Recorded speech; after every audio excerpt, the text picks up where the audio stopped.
उत्तराखंड का विस्तृत इतिहास। उत्तराखंड, जो भारत के उत्तर में स्थित एक राज्य है, अपनी प्राकृतिक सुंदरता, बर्फ से ढके पहाड़ों, पवित्र नदियों और आध्यात्मिक महत्ता के लिए प्रसिद्ध है। इसका इतिहास अत्यंत प्राचीन और विविधतापूर्ण है, जिसमें पौराणिक महत्ता, राजवंशों का शासन, औपनिवेशिक प्रभाव और आधुनिक राजनीतिक एवं सामाजिक घटनाओं का मिश्रण है। प्राचीन और पौराणिक काल। उत्तराखंड क्षेत्र को प्राचीन काल से ही देवभूमि या ईश्वर की भूमि के रूप में जाना जाता है। यह क्षेत्र कई प्राचीन ग्रंथों जैसे वेदों, पुराणों, रामायण और महाभारत में उल्लेखित है। पौराणिक कथाओं के अनुसार यहाँ व्यास, वाल्मीकि, अगस्त्य और कण्व जैसे ऋषिमुनि तपस्या करते थे। ऐसा विश्वास है कि भगवान शिव केदारनाथ में, भगवान विष्णु बद्रीनाथ में और गंगा की देवी इस भूमि पर अवतरित हुई।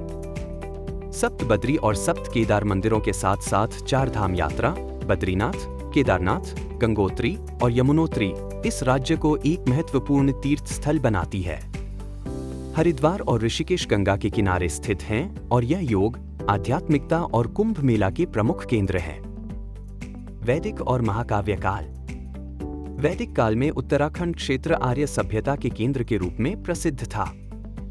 इस दौरान यह कुरु और पंचाल राज्यों का हिस्सा था। इस समय के आसपास पहाड़ी क्षेत्र अधिकतर तपस्वियों और साधुओं का निवास स्थान था और राजनीतिक सत्ता के बजाय यह धार्मिक और सांस्कृतिक गतिविधियों का केंद्र था।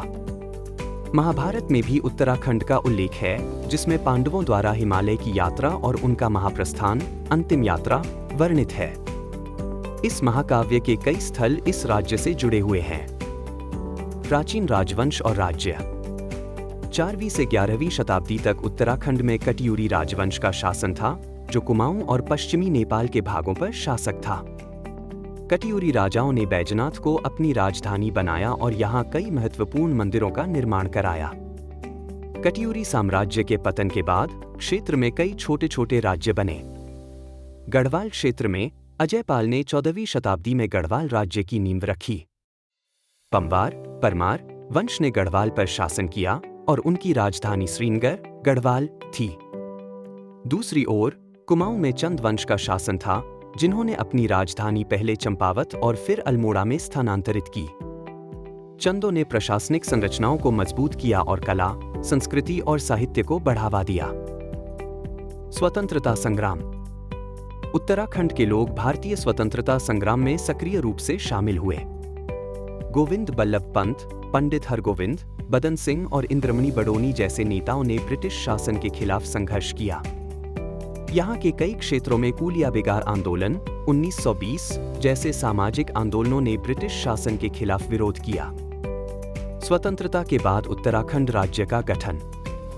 भारत के स्वतंत्रता प्राप्ति के बाद टिहरी गढ़वाल ने भारतीय संघ में विलय कर लिया और पूरा क्षेत्र उत्तर प्रदेश का हिस्सा बना। हालांकि यहाँ की पहाड़ी इलाकों की समस्याएं जैसे गरीब सड़कों का निर्माण, रोजगार की कमी और पलायन की समस्या बनी रही।